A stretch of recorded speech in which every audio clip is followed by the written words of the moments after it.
نتعلم ازاي نسوق الهوفر بورد. اولا هوريكم حاجه لما واحنا ماشيين ازاي يعني مثلا في ناس وهما مثلا بصوا هما داخلين كده لا كده غلط. ما يقدروش يعملوا كده، هيلبسوا يعني هيلبسوا. انت بقى وانت بتجري بص انا هحاول اجري لكم عشان كده هتسندها برجلك وقعد. بصوا كده رجلك دي تعملها كده وهي بتمشي، هتوقفها وهتنزل رجلك دي لو انت حسيت ان انت هتقع. دي بقى لو حد يعني جاي يقع.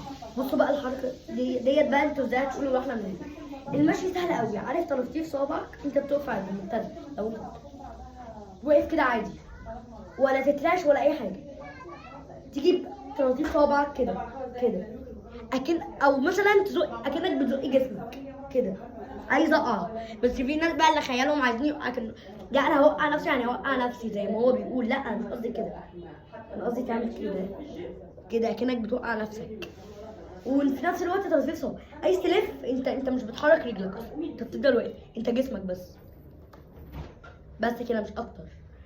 يعني مثلا عايزين نرجع لورا، كوعك كده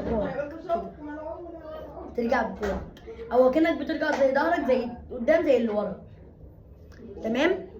و ثانية هحاول اجيب لكم حركات. او الحركة ديت تبقى رجلكم في الاخر خالص. دي حركة برضه رجلكم تبقى في الاخر خالص كده اهو، فاهمني كده. بصوا بقى اهم حاجة دي عندي بتنور اهو. بصوا لازم دي تبقى في الاخر برضه دي وتبقى ماسك اللي مش لسه بيتمرن كده. عايز ترجع بالحته دي كده. بصوا الحته دي كده ترجع كده بدي كده. انا دي يعني مجموعه حركات. تمام. بس اهم حاجه اصلا تتعلم المشي. انت بتتكلم مين؟ تمام. بس كده ده فيديو.